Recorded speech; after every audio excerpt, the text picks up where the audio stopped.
Frisbee family. You are tuned into coming off of a 1 year plus self-imposed suspension, talking around things after our controversial NBA preview edition episode. Yes. Yeah, really got us in a lot of hot water. Yeah, we should not have done that. We're happy to be back, and we have a very special guest to warm the waters with us. Bearbite, welcome to the virtual OTB studios. How are you? What's going on, everybody? I'm here from sunny Florida. Nice. Great to have you. He's on day 217 of trying to get Bert to play some disc golf against him. You're a little high. I think we're at 213. I just checked. And I thought, 213. You're right. Yeah, numbers. Yeah, I just numbers checked are hard. He is the expert. Well, Everybody's the expert on the subject. I keep up to date with it because Bert has a thing. I'm also a Bert expert at this point. I've gotten to the point where I know 90% of Bert. He also loves numbers that are equal or not equal, but the same. So in a sequence. So when we get to day, so when we get to day 222, I'm gonna do a big video for that because he'll love the numbers situation. So I think that'll be a big day for getting Bert to say yes. But also, I'm 100%. He knows that it's happened. That because his social media person on Instagram's definitely seen it because I've had the Bert's name in my views on my story a few times. But they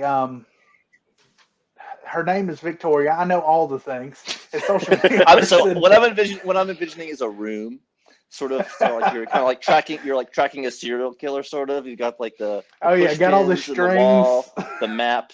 Things are connected. Newspaper articles.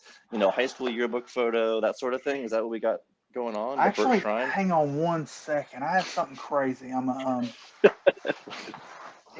Perfect. Well, real quick, I'm Greggy Biscuits. I'm Double A. Welcome back to Talking Around Things. Mr. Bearbite is gathering some memorabilia. Okay, here we go. All right, so I'm back at it. And so when I went and seen him, this is really what got all this kicked off was I literally, we just talked about me being sponsored by y'all like days before I went to see Bert in person at the Fully Loaded Festival. And then y'all were like, if something cool happens, we'd love to be a part of it. Just let us know. And then right after I meet Bert, I'm like, oh, this is a great thing that we could definitely make happen. And so far, I will never quit. It's just who I am as a person. Where was that festival? Was that in Florida? No, it was actually in Georgia. We had to drive. It was forever away from here. I think it ended up taking us like 9 hours to get there. Okay, so not just across the line. It's in Georgia. Okay, yeah. So it was up there, and so when I went, it's called the Fully Loaded Festival, and it's like his big thing where he puts it on, and then he brings a bunch of really big comedians, and then they just have a great time. It's not really a real comedy show because he's telling stories that people love to hear, and it's literally just like a building everybody up. It's a hype party. Everybody's just getting crazy. And so I got this lighter. I don't smoke. I don't use lighters, but this Zippo was pretty cool. So I got this. And then also while I was there, I seen that they had these prophylactics up there. So I got a fully loaded condom. But yeah, what a branding opportunity. So, dude, some OTB condoms. I got all the things. Yeah. Every disc golf course needs them. There's definitely a few on the disc golf course somewhere. I mean, that guy is so busy. It would feel like a full-time job stalking him. So, I mean, you must be exhausted. I definitely get a little I guess tired, but also I know everything that's happening. So somebody will tag me on something or be like, Bert's blah blah blah, and I'm like, oh, I know. I'm there. I watch all his stories. I keep up with everything because that's really, I know some people have probably seen that. Okay, go ahead. Ask We some got to questions. get we I'll got to talk get this forever. we got to get we got to get the strategy here. Are you mapped out his tour locations with the notable disc golf courses yet? No, I haven't. But also, my first opportunity to run into Bert is going to be at the Lightning Arena in Sarasota, or not in Sarasota, in Tampa. Okay. And that's going to be coming up here soon. I think it's February 17th when he's going to be there. And Okay. so he will 100% be there. And I think he might have at least 2 shows there. So he might be there a couple days. The only problem with that is that his family and a ton of his friends live there. So it will, unless he stays on the tour bus the entire time, it might be hard to be able to track him down. Because if he's at his family's house, I don't know where his family lives. I know a lot of things, but I'm not in the phone there's book. there's some sticky legal implications with the whole like finding him at his family's house. But if you find him at the disc golf course, just you happen to be out there throwing, crashing tilt aces. Yeah, so Tilt thumber aces.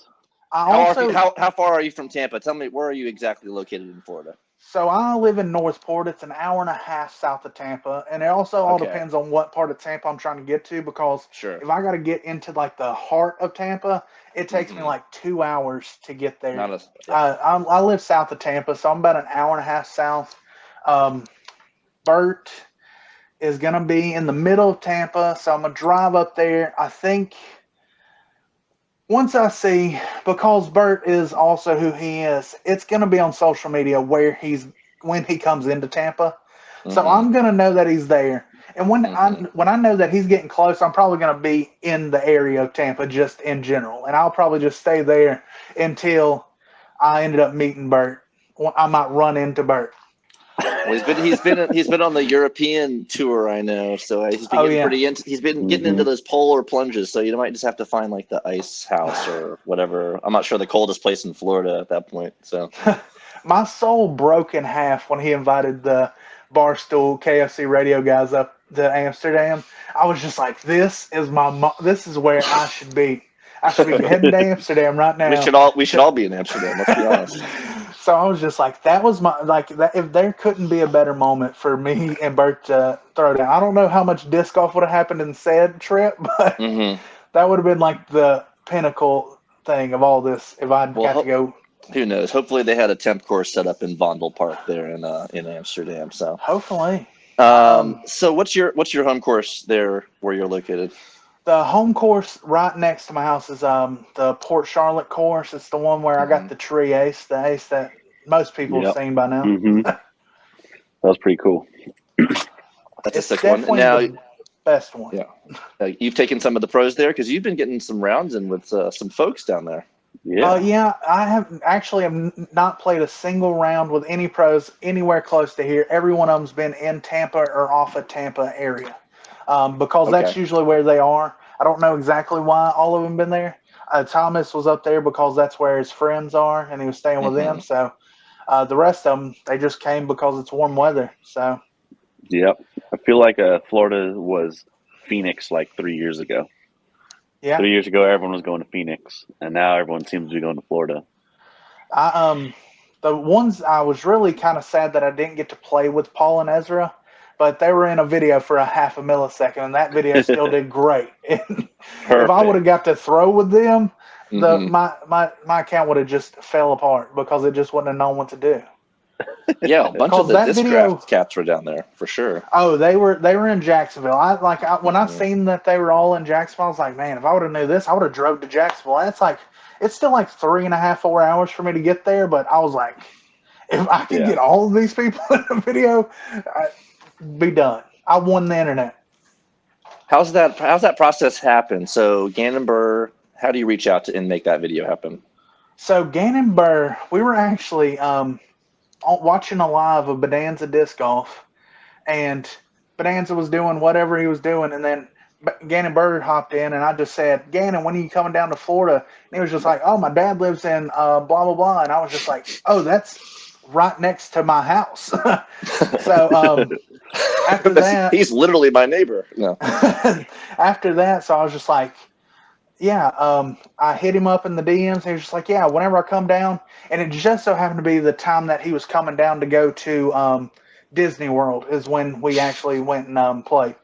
So really, that one was crazy because he was in Disney World 90% of the time he was in Florida, and then he came back to his dad's house to catch the plane to leave.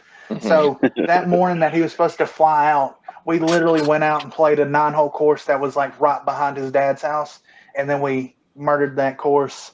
We tried so hard to get an ace, and it was just like there were so many discs thrown at this 9-hole course, and then like we had to leave because his dad was literally calling us like, Gannon, hopefully your stuff's packed because we got to get you to the airport. Yeah, time management not at the top of his list after graduating high school, winning USDGC. Hadn't Is that right? graduated I have high that school right? yet Yeah. at that moment. Oh, not yet. It was Okay. still waiting, but yeah, and then supposedly he's supposed to be coming back down when we'll probably make some more videos, and we'll have a little more time, so we'll definitely catch an ace. There you go. He definitely, it's wild how he can throw a disc because he power grips everything. And one of my favorite like Prodigy discs that I have, I don't have a lot, but the only one I really do have is a H5, which is a super understable fairway.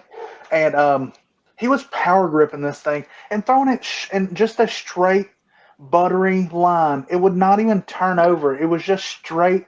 And I was just like, how are you power gripping and throwing this absolutely straight? Spin. More spin. Straighter disc flies.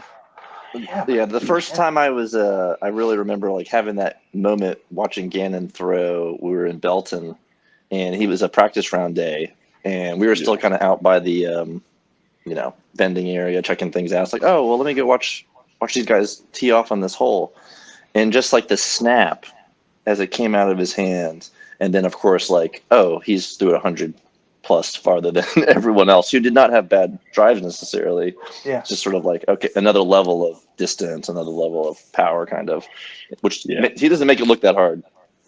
Yeah, well, so we were walking up to a hole, and the sidewalk was like, we were probably 450 feet away from the hole, and he was just like, you know what, I'm going to stop right here and throw.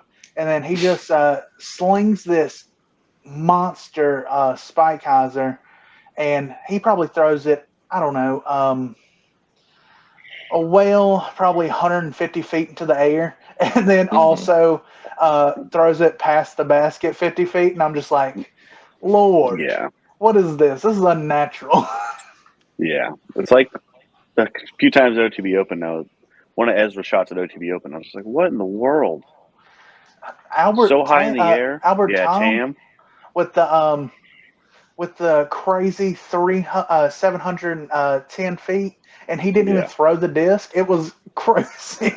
Yeah, that distance contest was pretty awesome. That was. I loved it. As soon as it came out, I definitely checked it out because I love watching some people throw bombs.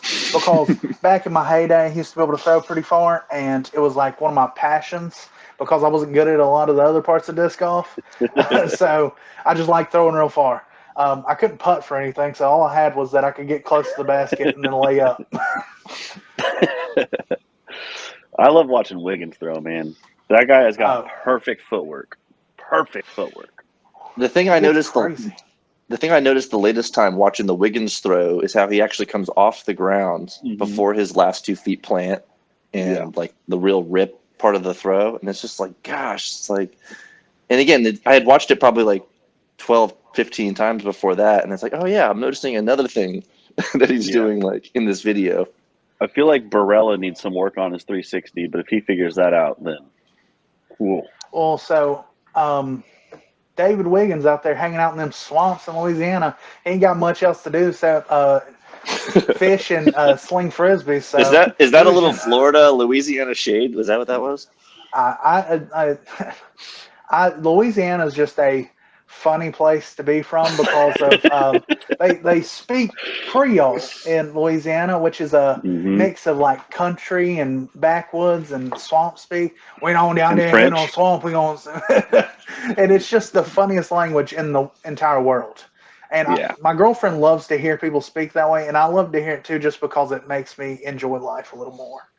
I'm trying to figure out what dialect Matty O speaks. I don't think it's Creole He because also he's from Alabama. he's kind of But, hybrid Creole. I know. See, I yeah. know Matty O pretty well because I lived in Mhm. Mobile for a long time.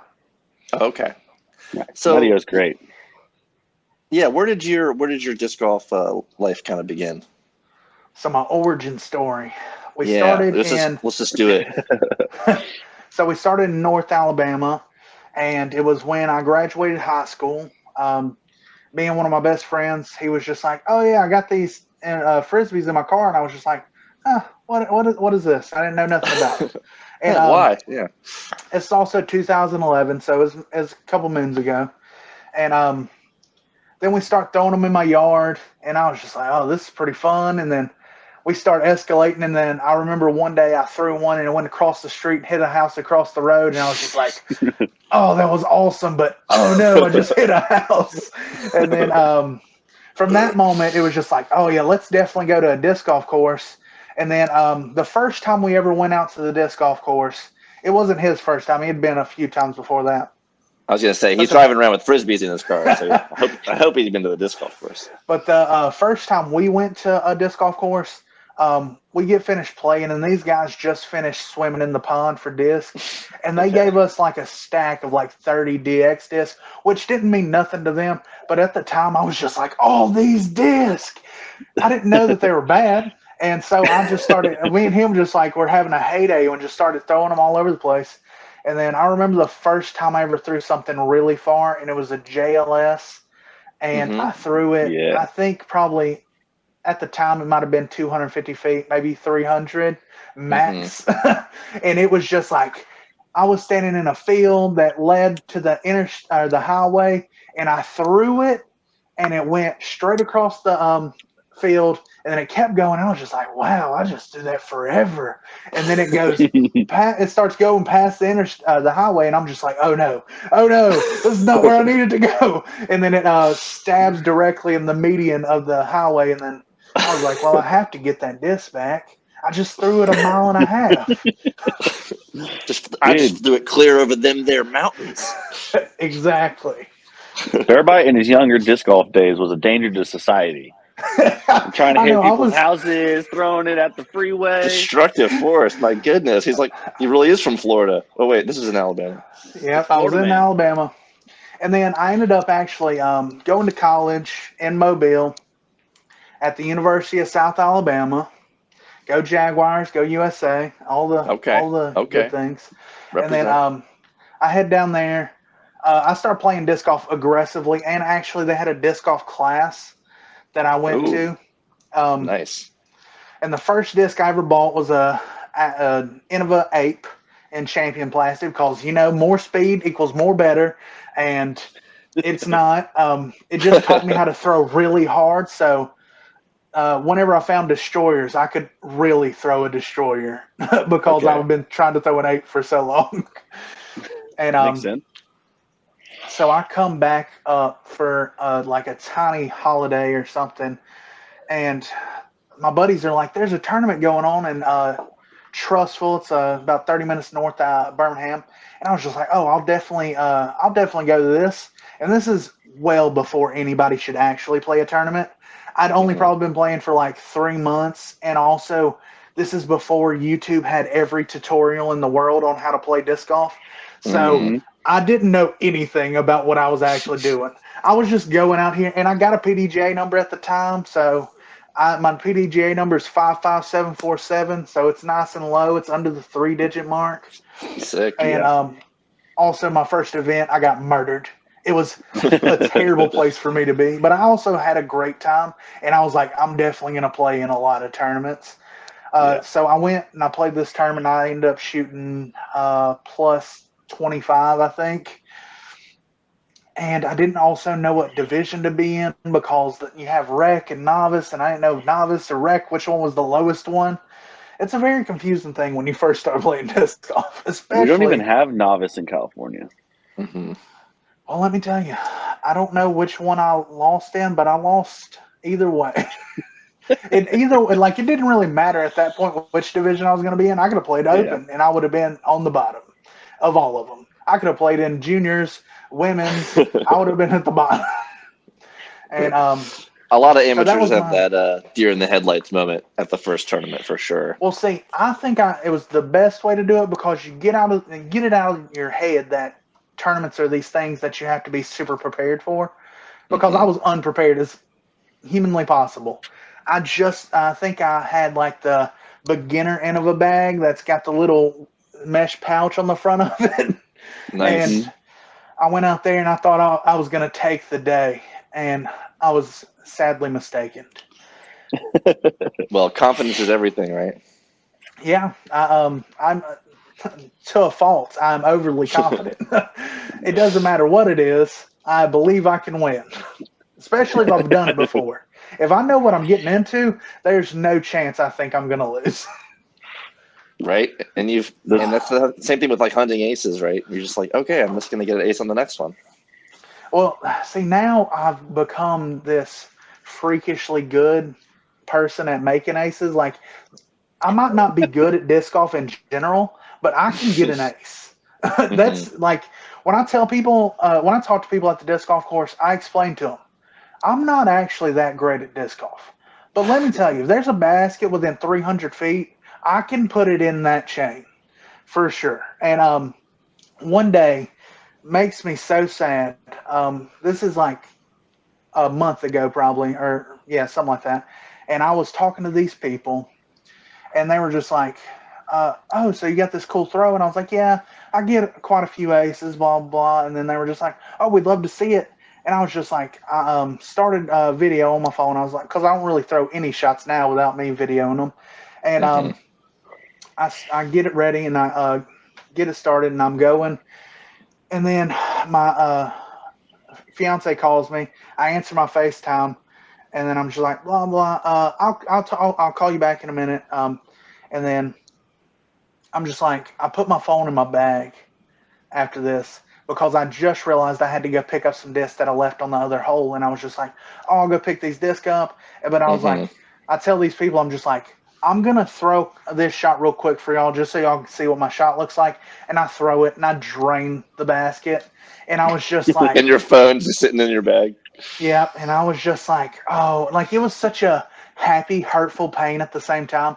I turned around and I was just like, yes. And then also I turned around and I was like, no, because I had air, like it was also a hole I hadn't aced yet, so it made me real sad that I didn't film it. But it was also like it was a very turmoil time for my body.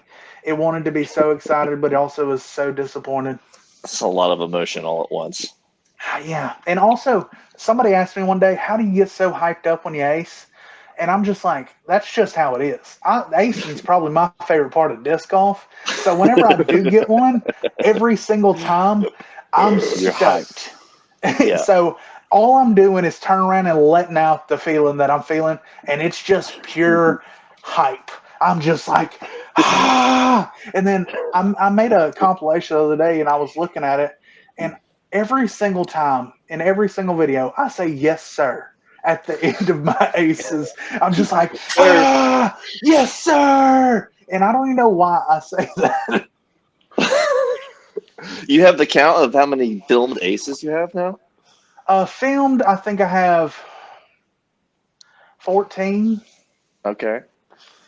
And then technically I have my very first one that I filmed, which was forever ago. Nobody will ever see that one. It's before I knew anything about the interwebs. And it's technically still on the internet, but you can't find it unless you know who I What to look actually for. am. Double A, you got any filmed aces? No. That's a tough one. No. The coolest thing I did on film was got the first ever birdie on a hole. Okay. That was at Glen Eagles? No, that was at Lake Chabot's short course. Okay. On Central Coast filmed it. Nice. Okay. Yeah. Were they out there to film you? I was on the lead card, so yeah. Okay. What? So it was your first ever birdie? No, it was the first birdie ever on that hole. Okay. Is that the one at the top? Which one are you talking No, about? it was the last. It was the last hole, but it was in the long pin. It's a Okay. 520 some foot hole. Oh, dang. And I threw a roller past it. Wow. And then had So to come this back is for why I was birdie. so confused. I thought you were talking about your first ever birdie, which is also Oh, a no. very substantial moment. And I was just like, how were they filming this? That's why I was getting so confused in my mind. I was like, No, why I'm were not they that, I'm not filming that your crazy. first birdie? Oh no, that was a long time ago for AA. No. Yeah, that was like 2018 maybe. Yeah, I'm assuming nobody really has their first birdie on film because that's well before No. people would think like, oh yeah, I'm a video of me playing disc golf. No, I never. I can't even think about my first birdie. I don't even know where it was. It might have been at Dayloft, to be honest. Interesting. Yeah, that's I a think it tough might have been question, hole one actually. at Dayloft. I think I threw a rock 3 in from like the bottom of the steps on hole 1 at Dayloft. Oh, then Okay, that's yeah. an extra ultra awesome. Yeah.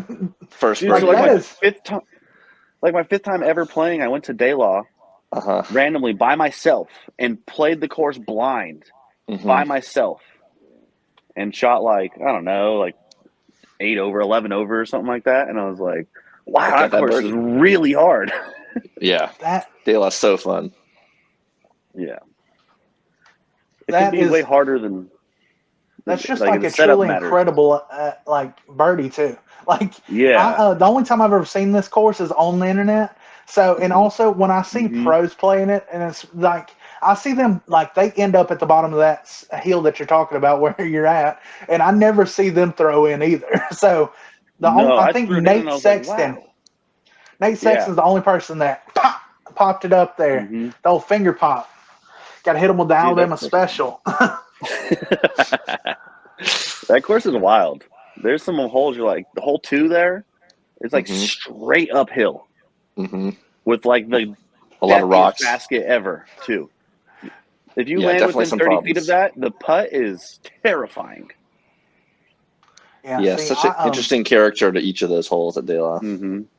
I can't wait to come out to California and play some of the courses just because I've seen them for a long time because those were like some of the first courses I know that were like I seen videos of and that like were pretty memorable, and I was just like, oh man, this is wild. But There's also some of the oldest furthest courses out here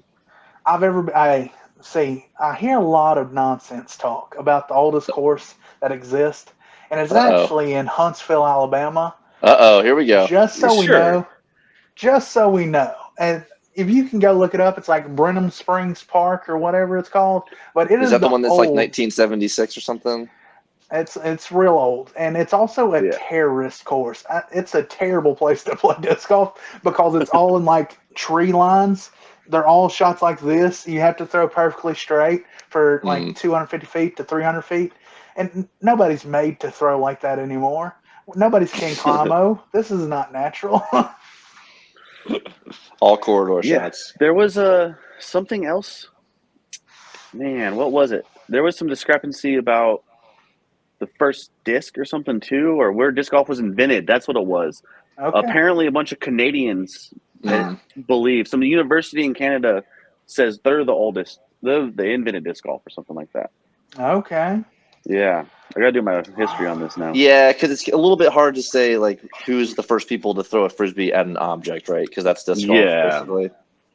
Well, I definitely looked. I did not look up. I heard the story about the first time disc golf was invented, and like talking about it being rocket ships and throwing to the moon or something is what they would play. They had a frisbee and they were in a backyard and they were trying to get the rocket ship frisbee to the moon, and then they would throw it, and that was the general story that I heard. Yeah. So Wikipedia, disc golf was first invented in the early 1900s. The first game was held in Bladworth, Saskatchewan, Canada in 1927. Whoa. Ronald Franklin Gibson and a group of his Bladworth elementary school buddies played a game throwing tin lids into 4-foot wide circles drawn in the sandy patches on their school grounds. This is live internet research, folks. You can't trust the Canadians. They're too nice. Who knows what's behind that nice exterior? They're just trying to get away with everything. They're hiding behind being nice and having Canadian bacon and donuts. Is that and maple syrup? There we go. Well, if we can make it work out, we'd love to have you out for OTB Open. We could definitely take you to a few courses. That'd be a fun week. Oh, that'd be sick. I definitely, hopefully, can.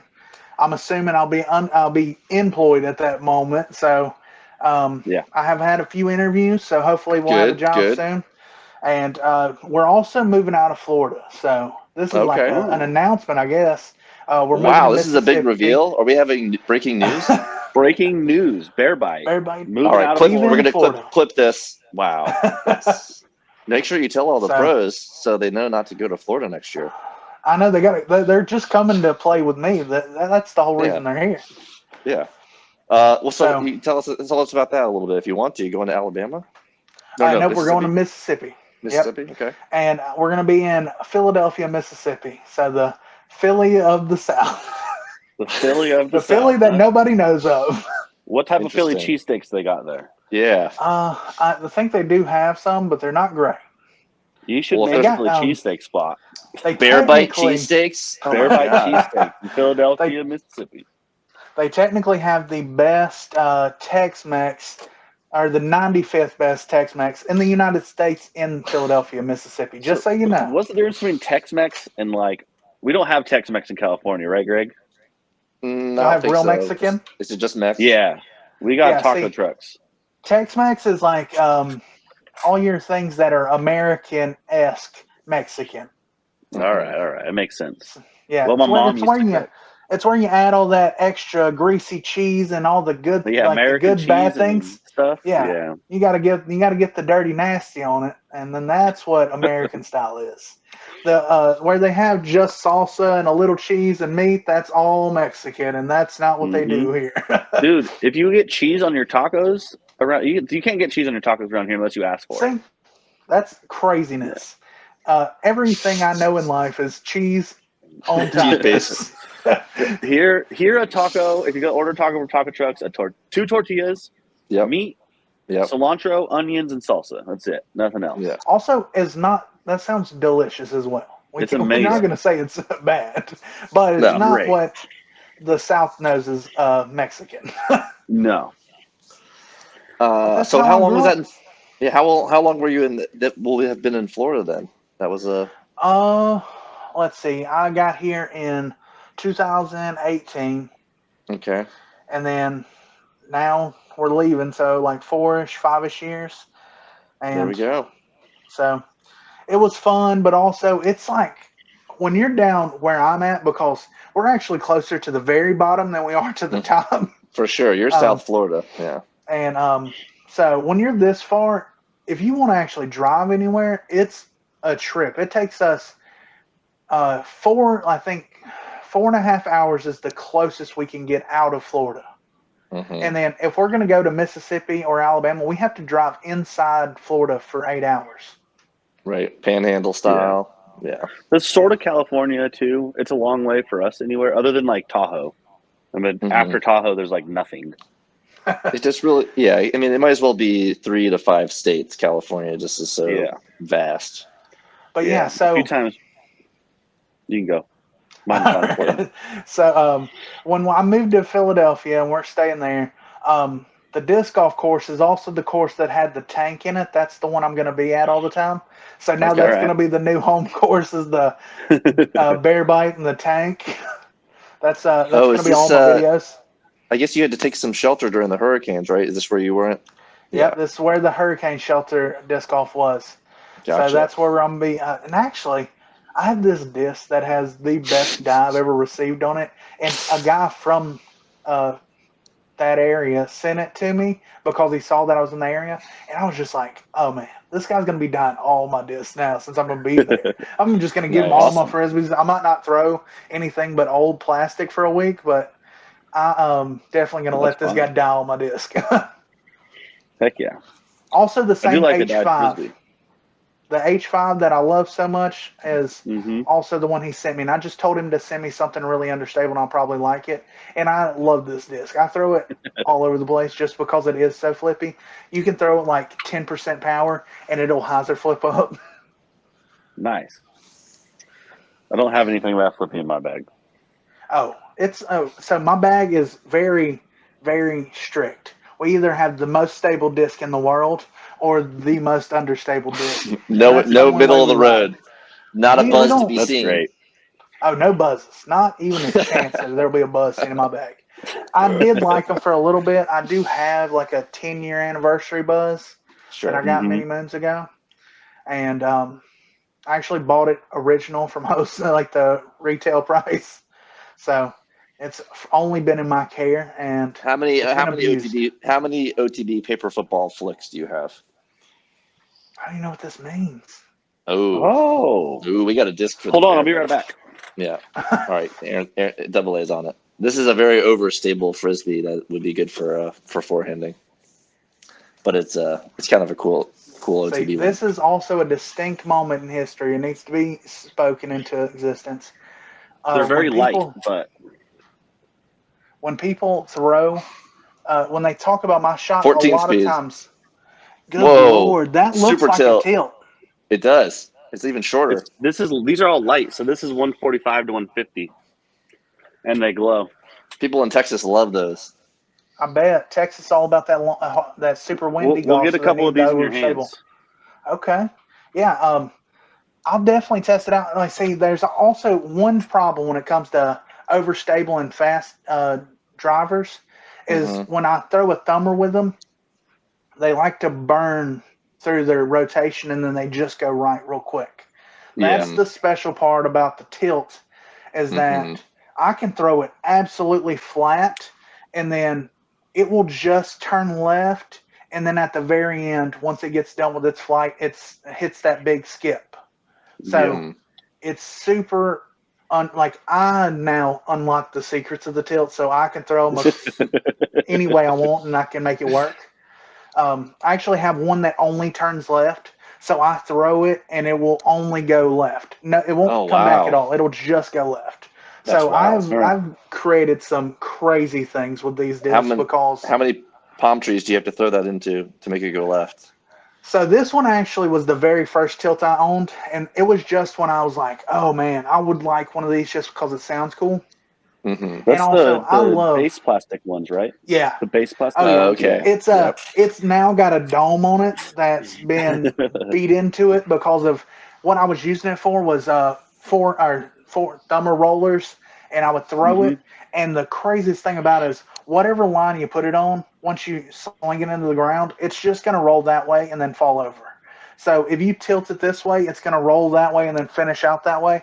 Or if you tilt it that way, it'll do the other way.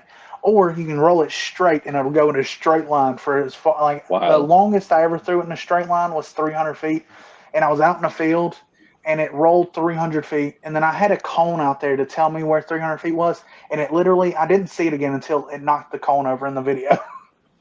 That's awesome. That's great. Yeah, we need to get we need a bear bite tilt. I guess they need a new tilt sponsor, right? We're getting some bear bite P2s. Oh yeah, I'm that's cool. Stoked about the P2s. Bear bite P2s are coming. We haven't placed an order yet, but next time we place an order with this menu, we will. This week probably. Which pro is the best at? Okay, go ahead. Yeah. Well, I was just gonna say the tilt, like not the tilt, the P2 artwork. When I posted on everything, it went crazy. Like all the people loved it. So I'm assuming we can at least sell all of them. Yeah, I think so. It looks like get your P2. I know everybody that doesn't throw P2s, go ahead and get one just because you love your boy Bear Bite. Yeah, do wall hangers. You can put it on the shelf. Gotta get Bear Bite and Bert to sign one. Right? That is the goal. That is the best tip, insider information. The first disc I ever signed for somebody was technically Kevin Kiefer's dad. And then right after that, I signed Thomas Gilbert's tilt. Nice. That's cool. So, so when y'all see Thomas out there throwing a tilt, it's going to have my signature right there because he got me to sign the top of it. Oh, wow. So, Bear Bite signature edition. That's awesome. I know. Trust me, I've tried. I've talked to Discmania so much about getting me a tilt. They'll send me disc, but like tilts are like when they made them, it was so hard for them to make a whole run and actually be able to sell all the run. I'm assuming a lot of them came out with domes that they couldn't sell as a tilt because tilts don't have domes. Yep, that's true. Dude, there's so many weird things going on with disc making. Like, I didn't realize how hard it was to make frisbees. I don't. I've made zero frisbees. I've made zero frisbees also, but I've talked to people that have made frisbees. And what about the other tilt kind of cousins? Have you thrown the frag yet? Oh yeah. Yep, we sent them a frag. Yeah. Oh yeah, I love it actually. So that is also, they only fly in a straight line because they don't have that big skip then because they're not fast enough for it. So they literally only fly in straight lines at whatever you throw them at. It takes a little getting used to because it's going to be, the straight line is a little more left than what I'm used to aiming at. But once I got it figured out, I could literally throw this thing down a corridor that is 1.5 inches wide. Or, okay, 12 inches wide. Let's at least make it big enough for the disc to go down. Come on. Jeez, Bearbutt. You throwing the roller on this one? Maybe, but at least 12 inches wide, and I can throw it right down it, not even hit the sides. Nice. It's crazy. Cool disc. Have you thrown the Stego? I have one of those too. It is also a decent thumberish disc just because it's my favorite way they fly is like a mid-range or a putter. If you can throw them on a thumber line and they just hit that pan and they're just flying upside down, and then they'll slide up to whatever you throw them at. I do like that shot a lot. And it has like if you throw it upside down, it like flies because it has a little edge on it. Danny actually has a backhand upside down Stego Ace. Oh, that's wild. Ooh. Yeah, at Merced's like little island hole. Oh, that's a cool one. Like a 200-foot shot. Well, look, let me tell you, people occasionally like to say that aces have to be over whatever feet, and I'm just like telling you, look, if it's got a T-pad, and I'm a little lenient on the T-pad-ness of it, but usually I at least need a T-side. So, anytime I've thrown an ace, as long as there's some resemblance of a T-pad. A T-pad, right. Yeah. I'll count it. Some people don't like to believe in that, but also those people just don't believe in happiness. That's just what it is. Is Jared still here? Oh, okay. He's my ace expert. I give him the facts of when I throw. I'm like, is that an ace? He's like, well, he's like the judge and jury for me. See, I only believe in happiness. So every time the disc goes in, I'm standing on the T-pad. That's 100% an ace. That's a good way to live. All right, I think we're gonna make that the official. That's the official rule. Aces then, if we're down to those. Yeah. Look, let's see. I do have technically like 4 tournament aces. That's not true. I got 1 tournament ace. So I can say I've aced multiple times in regular play where I can't throw multiple shots. But also, what's the fun in that? And also, anytime I say it's the first shot, it's going to be the actual first shot. Most of the time, it's not. But I think 3 of the tilt aces were first shots, and then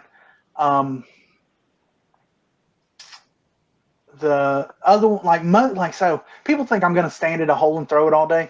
Not going to happen. I'm going to throw it until I run out of tilts, and then I'm going to move on to the next hole. I'm not going to stay at this hole forever because I can't make good content that way. If I just upload 3 videos of me slinging the same shot over and over again, nobody's going to watch it.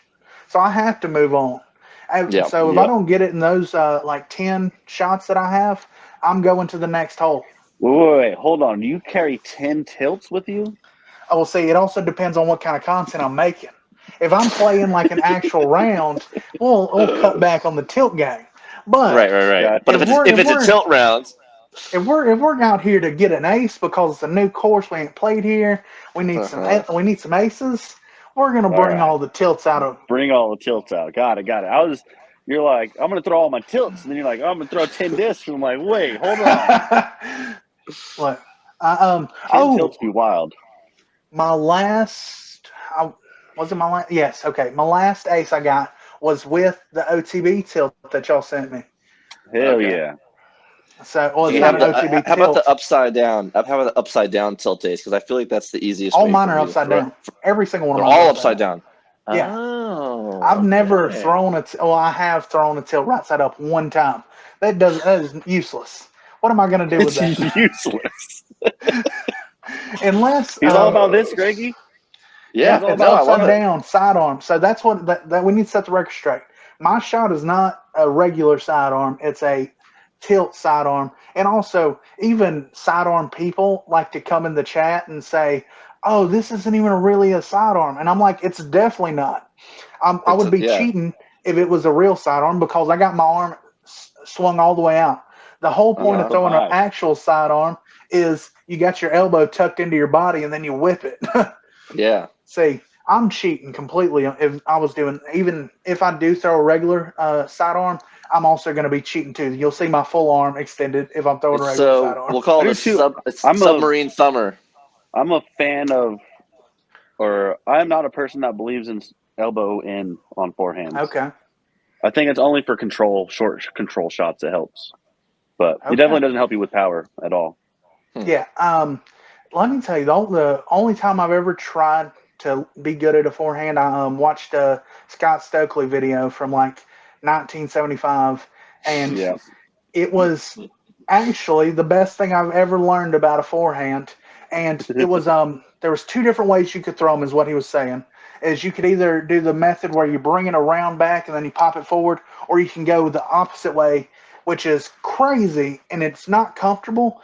But actually, he was like, try both kinds of shots just so you can see what actually works for you. And I was doing the one that I was comfortable with, where you come over the top and pop it like that. Mm-hmm. But I tried that other shot, and I threw the forehand probably 150 feet further than my other one. And I was just like, this was the first time I ever threw this shot, so it really blew my mind. I was just like, if this wasn't super uncomfortable, I might actually worry about it. And then right after that, I learned how to throw my tilts like I do. So I was just like, we don't need it. Throw it away. Don't no need forehands. that at all. Which pro that you went out with was the best at throwing the tilt with you? Well, I hardly get them to throw them because, well, actually, they can't throw it maybe on film. Yeah. So technically, now that I'm thinking about it, I think every single one of them. Yeah. I think every single one of them might have thrown a tilt. Maybe it might have fell into their hands. But the craziest one might have been a person. I think his name's Shannon Furr. He definitely throws the craziest tilt shot. And then Thomas Gilbert, he was trying to learn my tilt shot when we were out playing. And he actually got not bad at it. Like he wasn't deadly accurate like your boy Bear, but he could throw it down the fairway. Because I think one of my videos was him throwing it on the same hole I was throwing it, and he went probably 150 feet, 175 feet, and then it skipped in. And then he was excited because he actually got it to go right, because previously he just kept ripping them over the left and then burning them out. And then my shot right after that, I literally throw it. It's 270 feet, 275 feet, and I almost skipped it right in the basket. Actually went behind it and hit a tree. Wow. Casey White's allowed to throw it, and he has probably the most notable tilt shot besides Eagle McMahon. Eagle McMahon's Las Vegas. Upside down one. That was the most kind of because it announced it, but like because Casey has the super high shot at what Jonesboro, right? Everybody's seen Casey White's shot, the one where he threw it over the tree and then just forehand, landed right in the basket. I don't know exactly. I thought he was throwing a thumber, but yeah, we talked about that when I played with him. But the best part about playing with Casey White is because he is the other notable person that throws a tilt. Like out of people that are known to throw a tilt, you got me, you got Simon because his name's on it, and then you got Casey White. Well, Simon used to throw it. Yeah, not anymore. Like I'm in Simon's DMs all the time to get him to try and send me some more meta tilts because I can't get no meta tilts. People hold on to them like they're drugs, and I need all the meta tilts. No, you might have some Lux tilts, which are the ones that just got released.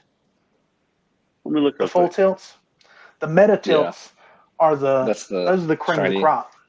Those are the champion plastic. The glimmery ones, right? The shiny ones, yeah.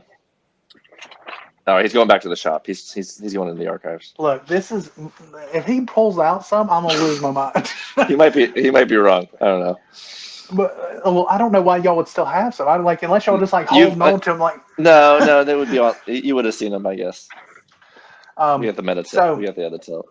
Oh, ooh. No, what is happening? No, those are full tilts. What is this? No, that's from the Lost. That's from Lost Valley Open. Those are special editions. Oh, what? This is a splice. That's a Never mind. Oh, okay. Dang it! Sorry, the old bait and switch. I didn't even know they made. We had a bunch of these at one point, and I thought these were them. No, you got them excited. Sorry, Bear Bite. I got excited too, dude. He was just holding a stack of $100 a piece disc. Yeah. Because the metas are by far the most expensive ones.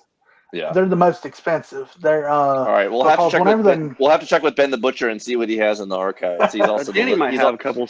He's also laying around too. Yeah. Ben the Butcher. Yeah, dude, I miss Ben the Butcher. Yeah. What is Ben the Butcher? What does that mean? Shout out to the listener. Ben was our one listener for a while. And then he moved here and worked here. He moved here and worked here for a little bit, and now he lives in New York. To the butcher shop. Much love to Ben. He's the man. Shout out Ben. Let me tell you. Hopefully, I'll drag all the people in from all my social media, and we'll get this thing to be the super round circle of podcast. Yeah, we'll bring this in. We'll make this the supernova of podcasting. This I always wanted to podcast have started. Podcast. This podcast started with me and Greg drinking late at night and talking about basketball. Mm-hmm. And this is what got you in trouble, is what I heard. I don't know what that is. That was just we didn't get in any trouble. We don't have enough to get in trouble. Yeah, that's true.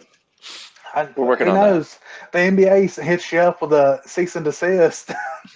You're supposed to listen. We just keep changing our address. Yeah. Our logo for this podcast is like Charles Barkley. Oh, okay.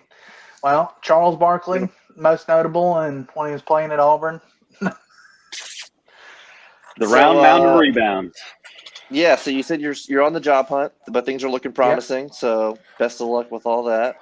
Yeah, I might actually be controlling. You're a drafter, right? That's your draftsman. So I'll be designing not for beer, for technical knowledge. Yeah, I just drink drafts. That's my job. That's technically what our titles are. It's I gotta go fill up. Frisbee man / draftsman. Yeah. Oh man, do y'all like the? Do y'all have the beer taps in the shop? Yeah. Well, we don't. Ours aren't for the public. Okay. Yeah, they're not for the public. It's just for personal consumption. It's part of the job perks. We have up to 8 taps is what we could do, but normally we have like 4 or 5 on. Mm-hmm. Okay. Yeah, my one of my buddies down here in Florida.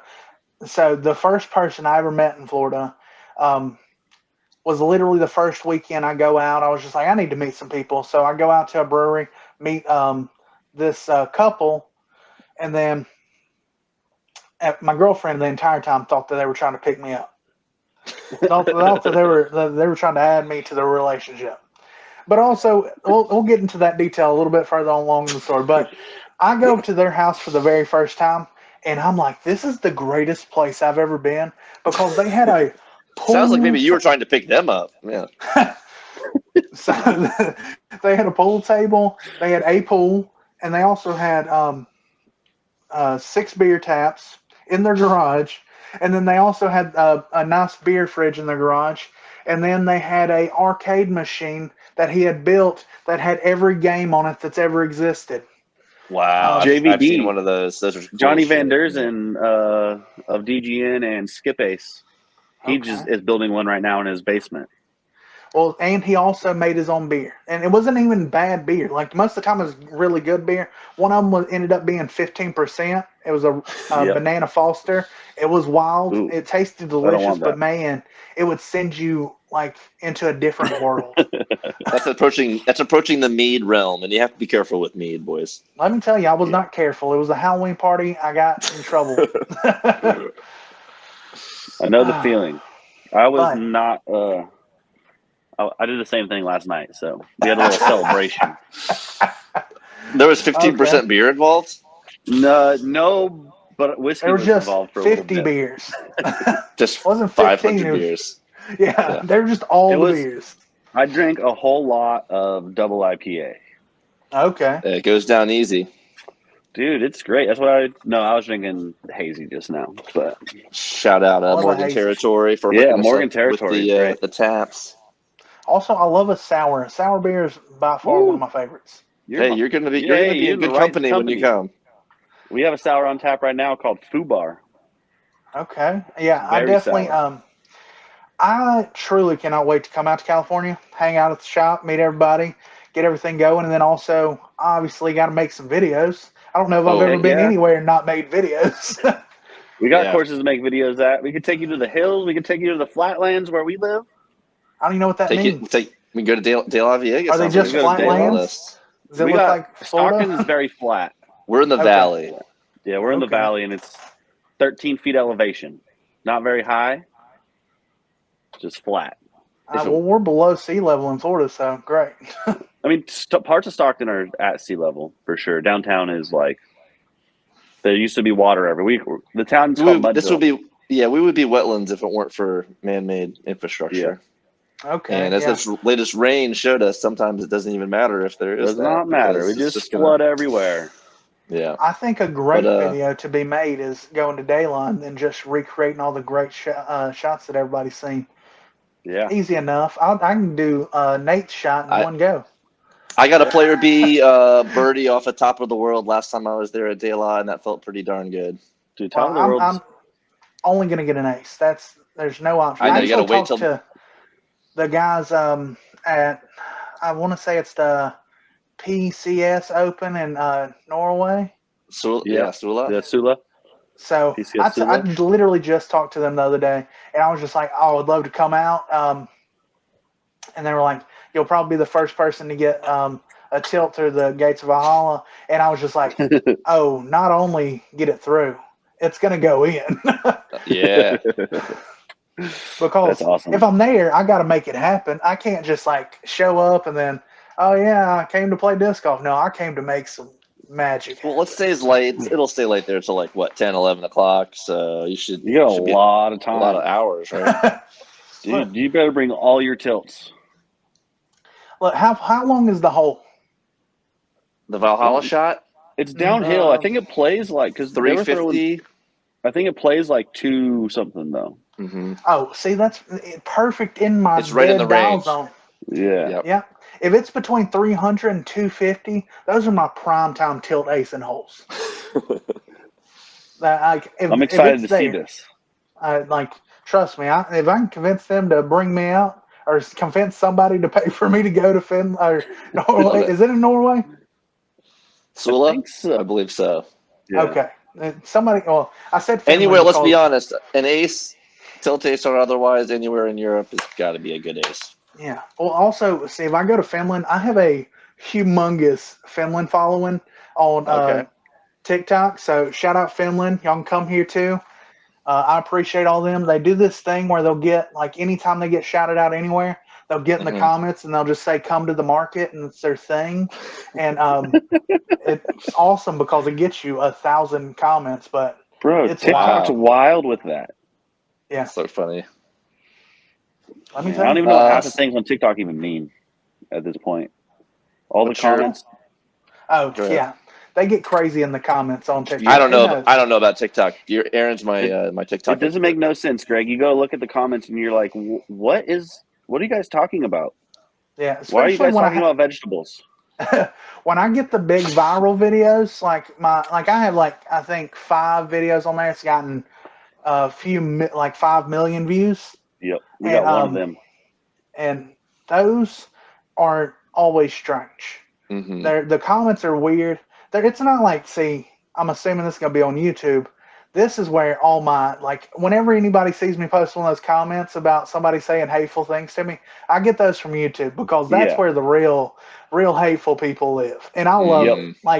Because you can't bring me down, but I know that if I make a video about this, people are going to be like, oh no, this guy's lost his mind.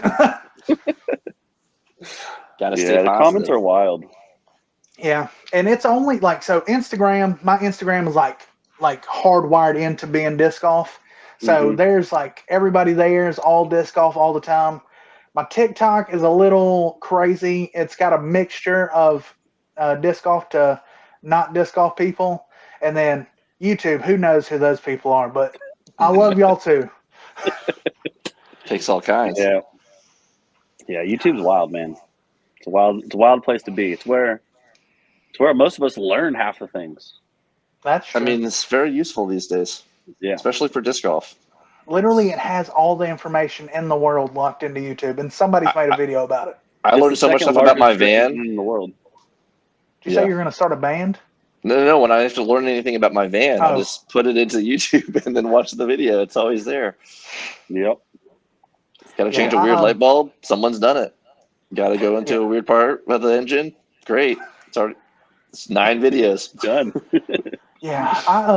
I long time ago, when my stepdad was fixing things at the house, I learned I just shouldn't fix things because he would always fix things, and then it seemed like multiple more things became wrong with it. So I was just like, if I pay somebody, I feel like it'll take the time and effort right out of this. Well, so, you gotta value your own time too, right? Yeah, and let me tell you, it's worth a lot right now. I'm spreading out all the I'm right now because I am unemployed, and I'm not having to super search for a job until we get to Philadelphia because we don't know exactly what we're going to be doing. Mm-hmm. So I don't have anything set in stone. So I'm not looking to get a Florida job because I'm not going to be here, guaranteed. Right. So I have the jobs that I have remote interviews for, and I've already done them. I've done a test for a company. Those might become a thing. But right now, I am feeling as much time as possible with content creation just because I have all the time. So I go out 6 days a week. And I make videos every single day except for one. Constantly leaving the house, coming back, leaving again. It's endless. To be great, you got to do great things or crazy things, as some would say. Mm-hmm. So leaving the house 6 times a day just gets wild. But yeah, I make videos 6 days a week. That's crazy. Usually when I go out to make them, I'm going to spend 2 to 3 hours out there, depending on what I'm trying to do. Like the other day, and also as people have seen, I started making long form videos, and I don't know exactly how to make a long form video just because I've made short form videos for so long.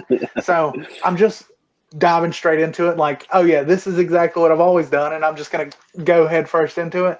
And I have a schedule, like times that I post during the day for my short form because that's my prime times.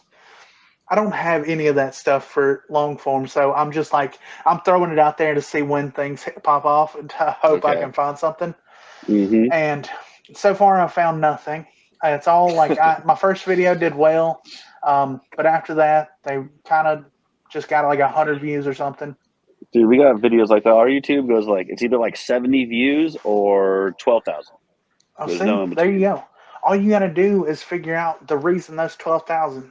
But a lot of things. Sometimes it's because some random person shares it on Reddit or shares it in a Facebook page. Or a lot of times it involves a Paul Macbeth disc. Yeah, Paul Macbeth disc. Actually, one of our first big videos was a Leo Pyrenin Royal Rage video, Discmania. And it got popular in Europe for some reason. Well, that's because isn't that a European disc? And it's a European player. Yeah. So, look, I will shamelessly shout straight out to Finland on my TikTok. I'll put a Finland caption right in the very front of the video, and I'll put the words in the caption in Finnish. My boy Nico Ratti is from Finland, right? Yep. I'm leaning hard into the Finnish. I know how to say thank you. You have a Finnish fetish? Is that what you just said? I don't know about that, but I definitely love the Finnish people, especially because they love me. Hell yeah! So we're all Finland all the time. We say kiitos is thank you in Finnish. So let's go. I say it a lot because they come. So every time I see a comment, I just say kiitos and then put a Finnish flag in there, and then I put some smiley faces. That's about all I have for them. Well, kudos to you, man, for coming to join us here on the on Talking Around Things. Yeah, man. It was awesome. Fun. And also, I can talk forever, so you definitely got to shut me off eventually. Well, I love hearing about Finland. I want to get over to the islands and do all that. That'd be cool. Look, I remember when back, it had to have been 2013 or 14 is when Finland found disc golf, and then Finland found disc golf. It became like, that's the one you went on like DG course review and you clicked on Finland and the whole Finland just covered up with disc golf baskets. Yeah. And I was just like, oh, this is the place I need to go to. But it took into the 2000s though. I'm kind of unfamiliar with that history. I mean, not really. I mean, what's his face? KJ Nybo's been. It's Denmark. He's Danish. He's the 13-time Danish champion or something like that. Yeah. Well, so I feel like whenever Latitude 64 popped. Yeah. I know that's 2013. I don't know who brought it to Finland, but whoever did, the Finnish people were just like, this is our thing. Give it to us. Yeah. Mm-hmm. So they're the perfect land for it too. That's the spot. If I'm going anywhere in Europe, the first place is going to be to Finland because I'll just meet them at the market. I don't even know what this really means. Because I had to look it up because everybody was commenting, and I was like, "What does this mean?" And I was like, "It's when they're kind of like trolling anytime Finland gets in the news, so everybody comments this." So I'm gonna make a video from the market and be like, "Come on, Finland, we're here for it." I love it. Awesome, man. But yeah. Well, sweet. Well, anything else you want to shout out or mention, or I want to hear what your favorite Florida beer is before we part ways. But other than that, just what else you got? Okay, so the best Florida beer that exists is from a place called Corporate Ladder. Okay. They make these dessert beers, and they only release them in like these crazy things. It's kind of like when during COVID disc times when nobody could find disc, and then whenever disc released, they were gone in milliseconds. Mm-hmm. So they release these beers on like random like Tuesdays at like 2:35 in the afternoon, and then all of them are sold out in half a second. And you have to be there. You can only travel up there and pick them up in person. Oh, no online. Like old school Russian River. So and they are the best beers I've ever drank. They make other beers, but their dessert beers are the ones that they're super famous for because they are actually like eating a dessert. It's like a barrel aged and all kind of craziness. Well, that, and it's like it's going to be a strawberry shortcake. It's going to be like an actual dessert beer, and wow, it's like even like I know everybody that's drank a beer is like offered it to their partner, and their partner's like, this tastes terrible. It doesn't taste nothing like pancakes. And then, but you could hand them one of these, and they're just like, whoa, this is crazy. That's a deep fried chocolate covered s'more. Wow. Yeah.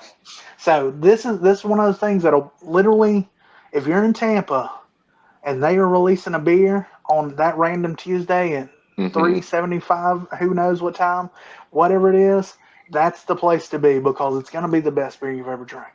You'll get your $28 4-pack, right? Oh, yeah. It's going to be expensive, too. But that's how you make money. Well, we can't wait to have a beer with you, dude. We'll look forward to having a couple cold ones. I can't wait to be in California and hang out. It's been a long time coming.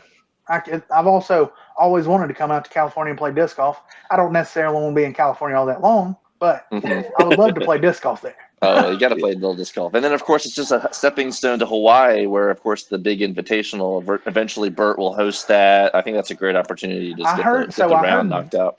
Bert actually talked about that the other day. Yeah. And it was him talking about it again, not from the big video that everybody saw came out probably a year ago or 2 years ago now. And then he just recently talked about it again. And he was like, the technical stuff of that is a little fishy, but he's like, we're still working on it. It's just going to be a big whole ordeal when it happens. But he's just like, we're ready to make it happen. They're just we'll get the GK Pro boys. We'll get them out there. We'll get that filmed. Sounds like a plan to me. Look, if I can convince Bert to I don't have to just like berate him into like doing a fast, quick 9 holes. I would love to make it an actual event. I have a whole game plan inside my dome about this. It's a master plan of like convincing Bert that this is the best decision of his life. Perfect. Love it. We know we're here for it. Everybody will be here for it. It will be the biggest thing that's hit disc golf in the world. And I promise, there's not a lot of things I can do, but hype something up and make it the biggest thing is one of my special things. So awesome. That's what we have to look forward to. Bear versus Bert versus Bear, and we're gonna make it happen. The Bear versus the Machine. It's going to be going down soon. We hope so. 2023 is going to be a big year. It's already been a big year. It's a big Bear Bite year. It started off huge for me. For disc golf, Came out swinging right into playing, like literally the day of the new year, I was playing with Gannon Burr. Yeah, that's crazy. So, and then right after that, I feel like Gannon Burr, like when he played with me, everybody else was just like, well, we might as well. This guy can't be that crazy. We played with Gannon. There you go. You got the Gannon seal of approval. That's great. Yeah. Well, also, I feel like it was the Gannon mother seal of approval because his mom started following me right before we were supposed to play. And I was just like, oh, she's just trying to make sure I'm not a murderer. Well, like every good mother, you know. Yeah, you got to. You can't making sure that the internet personality who her son, who's a professional disc golfer, is connected with, isn't a murderer. Yeah. It's a tale as old as time, Bear Bite. All right, guys. Well, I'll let you. Well, actually, I guess I need to shout out everything. If you're not following Bear Bite Disc on everything humanly possible, go do it. I'm there. Literally, if it exists on the internet and you can look my name up, I'm there. TikTok, Instagram, Twitter, YouTube. Getting those DMs, Reddit, you know? Everywhere. I'm all over the things. Go check me out. I make the best videos in the world, especially short form. We're working on getting that long form to prime time. But we got the short form videos to an absolute masterpiece. Love it. Awesome, man. Well, thank you very much. It was awesome. Nice to, I guess it's really like the first time I met everybody, too. That's true. I know. We've been we've been texting. You've been texting with Aaron. Yeah. Oh, double A. I tried to mix your name with thinking about Aaron. Yep. Sometimes I'm AAA, but that's only on special occasions. Sometimes as long as he's not double IPA AA. That's what we want. Oh Lord, no double IPA AA. Well, see, this is the last thing I'm gonna say. One of my best friends in college was his name was Hanson. That was his last name. But whenever he got a little wild and he's had a couple adult beverages in him, he turned into Hurricane Hanson. Nice. And Hurricane Hanson was by far an absolute terror. But man, did it make for a great time. Everyone's drunk nicknames are great. We have an Imperial Phil and a double IPA Jer. And with more names coming, I'm sure. Oh yeah. Everybody needs one. Everyone needs one. I hope y'all do this in the warehouse and there's just rogue frisbees get flung around. I mean, it does. Oh happen. Yeah, we got frisbees just everywhere. Frisbees just. I mean, I got frisbees on my desk. Just he cleaned up, and that's just the frisbees that are left. More my Luna collection. New Lunas. I actually convinced somebody to give me a whole set of the Lunas, or not the Lunas, the whole set of the the 6 times. 6 times, yeah. That's the birdie. That's a pretty one right there. And then I got to shout out Trash Panda Inner Core. I still have yet to throw an inner core. They're nice. I thought me and Jesse were cool, and then he stopped following Bear Bite. So who knows? Oh no! Trash Panda doesn't believe in the love no more. We'll talk. We'll talk, Jesse. We'll fix that. We'll fix that. But yeah, me, Jesse, and Dark Ace Apparel all started at like identical times. Yeah. Shout out to George at Dark Ace, my guy. But also, I did not get super crazy popular until this. It's also, let's shout that out.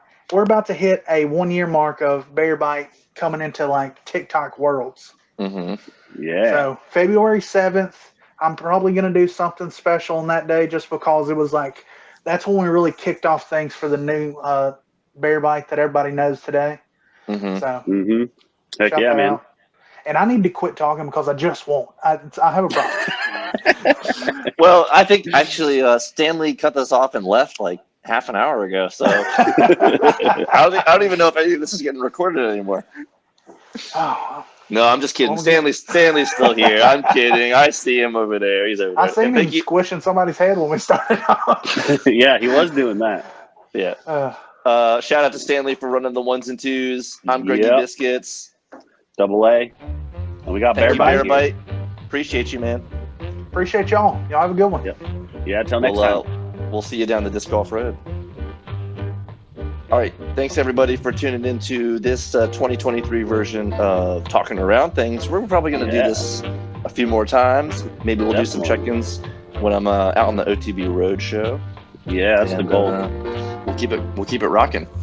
Heck yeah. So thanks for joining us, Stanley. Thanks for operating things back there. Double A. Yep, I'll see you in 5 seconds. In a second.